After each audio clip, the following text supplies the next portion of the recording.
Egunon, en recientes fechas, estamos a 3 de junio de 2020, en recientes fechas el Parlamento chino ha aprobado otorgarle graciosamente y con mucha alegría al pueblo de Hong Kong y a sus instituciones una bonita ley de seguridad para que estén mucho más seguros los habitantes de Hong Kong, y lo ha aprobado la Asamblea Nacional China, que se reúne una vez al año, porque son mucha gente, son miles de diputados, y bueno, pues se reúnen una vez al año ahí en Pekín, y les han dado otorgadamente, con graciosa y amabilidad y todo esto, pues una ley de seguridad a Hong Kong. Para que ahí la tenéis y bueno, hacemos que luego las aprobáis internamente. ¿Por qué esto es un grave atentado contra la población de Hong Kong y contra el autogobierno de Hong Kong? Sencillo. Cualquier persona en Occidente lo entiende, incluso en Estados Unidos, que las leyes se deben dar a sí mismos de manera que el imperio de la ley sea por el pueblo, del pueblo y para el pueblo. Tenemos una circunstancia, pues, en Hong Kong que viene de larga de en la que larga data, en la que no podemos salvar al pueblo británico en las instituciones británicas, pero tampoco evidentemente los responsables hoy es el pueblo de China y la idea de la reunificación de Hong Kong con Macao, con Taiwán y con las difíciles circunstancias de Xinjiang o Tibet, que están dentro de China, aunque hablan eso de un país dos sistemas, que fue un invento postrero del señor Deng Xiaoping. Bien, bueno, tenemos pues desde antes del año 1997, que en el 1 de julio, bueno, sí, en julio fue cuando se hizo la transferencia de poder, el último gobernador británico de la colonia arrió la bandera y unos segundos después, a medianoche, empezó el reinado de China.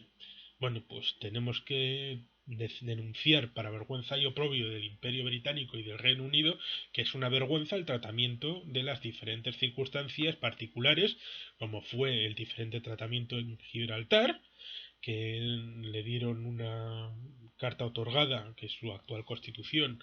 porque enfrentarse a España es gratis o bastante fácil desde fuera para las grandes potencias. Enfrentarse a Argentina con el tema de las Malvinas, cuando Leopoldo Galtieri cometió la irresponsabilidad de atacar en un periodo en el que debería haber esperado 3 a 6 meses, y entonces probablemente habría tenido mejores cartas a la hora de la toma de las Islas Malvinas o de las Islas Sandwich del Sur. Enfrentarse el Reino Unido a Argentina,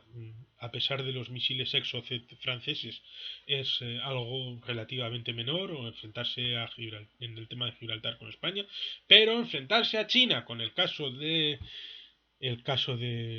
Hong Kong es algo completamente distinto. Tan es así que tenemos una circunstancia de que el Parlamento británico y la democracia en el Reino Unido, ya desde la Revolución Gloriosa del siglo XVII de 1666, Cromwell, unas circunstancias en las que el parlamentarismo nunca desapareció de la tierra británica. Tenemos que, desde el siglo XIX, en las guerras del opio, tenemos una colonia que es colonia y a la que no se le aplican los criterios democráticos a los que se ha acostumbrado a utilizar en otros dominios, como podían haber sido el Canadá, que en los que se convierte en algo institucionalizado en una época más o menos pareja, porque lo de Hong Kong se institucionaliza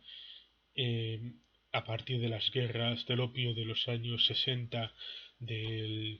siglo XIX, y en el año 1857 se establece el marco conceptual de la Confederación del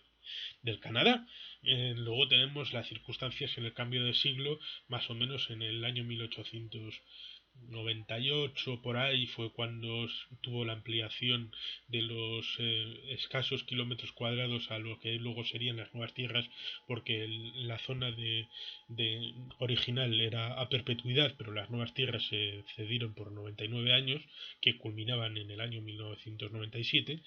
pues en ese momento se estaba dando en la luego Unión Sudafricana las guerras Boers, que luego en el año 1902, 1903 tuvieron una agrupación de las dos provincias Boers originalmente y de las dos provincias anglófonas teniendo una especie de autogobierno. Y luego tenemos el caso de Australia, de Nueva Zelanda, pero hasta los años 90, hasta la llegada del último gobernador a Hong Kong, no se produce un ámbito de democratización y de tímido uso del censo y de la democracia de sufragio universal, que es lo que ahora disfrutan los ciudadanos de Hong Kong, que es un poco lo que desde el año 82-84, cuando se negocia la retrocesión de la soberanía a la República Popular China por parte de Margaret Thatcher y de Deng Xiaoping, hasta primeros de los años 90, es decir, prácticamente 8 años, no tuvieron la implantación que, por otra parte, los portugueses en Macao, desde la Revolución de los Claveles en el año 74-76, empezaron a implantar un modelo democrático de sufragio universal en la colonia de Macao. Es un diferente tratamiento, con lo cual los ingleses y los británicos no deben de salir de rositas de esta memoria, pero debemos de entender que los ciudadanos de Hong Kong, aunque tarde, se valieron de ese derecho adquirido que como era un sufragio universal parcial en lo que era la Asamblea Popular de Hong Kong, y debemos entender que si tenemos una asamblea electa en Hong Kong de un legislativo y luego un ejecutivo, aunque la cabeza sea elegida por una terna desde Pekín, debemos entender que si tiene una cierta forma de autogobierno en principio hasta el año 2047, esta debe de ejercerse. Debe de poder ejercerse para autodotarse de las leyes que consideren necesario. Las leyes que pongan a nivel general para toda China podrán incluir Hong Kong, Macao, Xinjiang, Tibet, sí, pero será una ley general. Lo que no tiene ningún sentido es que si hay autogobierno y forma de regularse en instituciones propias Hong Kong, le manden una ley hecha desde un parlamento exógeno. Cualquier persona con dos dedos de frente debería denunciar esto como una intromisión intolerable de una potencia extranjera imperialista en la zona de Hong Kong. Hay gente que no lo entenderá, pero imaginemos que se vuelve a reconstruir la Gran Colombia y desde el Parlamento de la Gran Colombia, que lo pongamos en la ciudad de Bogotá, pues a Venezuela le manden una ley sobre el combate de los narcóticos, solamente para implantarse en Venezuela. ¿A que eso se vería como algo completamente increíble? Hay que poner a veces ejemplos de fuera, o por ejemplo si desde Washington a una ley de algo que tiene competencia exclusiva, si el estado de Texas le mande una ley en vez de hacerlo en el Congreso y en el Senado de Texas, que tiene sus competencias y su autogobierno. Debemos de ser vigilantes como han sido, por ejemplo, lo importante en una democracia no solamente es el contenido, que puede ser una ley cojonuda y maravillosa, que dudo muchísimo que sea una ley maravillosa y fantástica para el pueblo de Hong Kong, pero aunque lo fuera, lo importante en una democracia no solamente es el contenido, sino cómo se llega a esa ley. Cómo se construye la ley es tan importante como el contenido de esa ley, con lo cual no es admisible que a Hong Kong se le imponga una normativa por el deseo y el beneplácito de los que mandan en Pekín, sean estos o sean otros, porque lo importante es el autogobierno y el derecho a gobernarse uno mismo y al respeto al diferente, que como dijo Benito Juárez, el respeto a la ley ajena es la paz. La paz es el respeto a los sistemas institucionales jurídico-administrativos de los diferentes. ¿Qué ejemplo le está dando a Taiwán esto? ¿Cómo podrán pensar que algún día pueda volver Taiwán a ser una provincia dentro de China si le están diciendo que si Hong Kong está dentro ahora supuestamente de un marco especial de 50 años entre el año 1997 y 2047 se lo están saltando a la torera prácticamente desde el primer día porque hicieron la interpretación de que en realidad ese marco de 50 años era en realidad un marco para la época de transición entre el 84 y el 97? ¿Qué mensaje le está dando a Taiwán? Pues uno sencillo. Ustedes lo mejor que pueden hacer es independizarse, que es lo que probablemente deberían de hacer los de Hong Kong y Macao, sea o juntamente o de manera independiente Hong Kong solo, cara a futuro si quieren mantener una cierta voluntad de autogobierno. El mayor problema, ¿sabéis cuál es? El mayor problema es que lo están haciendo con la superpotencia de China, que tiene un poder muy importante, con lo cual evidentemente a pesar de que cuando entra Hong Kong en el conglomerado de China en el año 1997 es una parte importantísima de la economía del conjunto de China, incluso cerca de un quinto del PIB de China venía de Hong Kong y ahora debe ser cerca de un 3%. Pues evidentemente si Hong Kong se independizara, luego podría ir Xinjiang, Tíbet y además de Macao, y vete a saber si hasta Manchukuo podrían ir por detrás, porque bueno, todo el mundo sabe que a una mm, a una independencia pues le pueden venir otras, aunque no es necesario que surja así. Bueno, pues ese es el miedo que pueden tener los chinos, a pesar de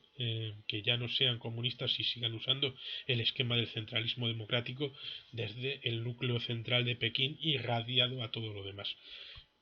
Es una forma imperialista que hay que denunciar porque no hay imperialismo bueno y malo, sino todos los imperialismos son denunciables, reprobables, incluidos los que tratan de imponer una legislación específica a Hong Kong, por muy buena que sea. Es la reflexión que quiero lanzar y defender que el derecho de los hongkoneses a tener instituciones libres e iguales, como se vio recientemente en los últimos meses en la elección de concejales y municipalidades, donde arrasó la opción democrática, las opciones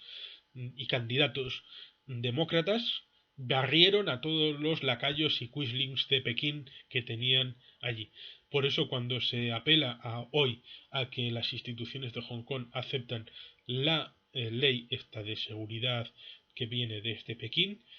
no es de unas instituciones representativas, porque hasta que no se hagan pronto las nuevas elecciones y se vea la nueva mayoría que tiene una vocación completamente distinta a la mayoría que había entonces, surgida hace ya casi 4 años, se vería cuál es la vocación de la ciudadanía de Hong Kong y cuál es la vocación de los que hoy están luchando en las calles de Hong Kong por la democracia y la libertad, y que se merecen un respeto no solo por ellos, sino por lo que luchan en cuanto a la forma en la que se hacen las leyes. Un respeto, y recomiendo que el que quiera se vaya aquí a ver el himno que compusieron, que es muy emocionante y que puede ser bien un himno para la futura República de Hong Kong. Es que ricasco, agur berobat, beti jelpean.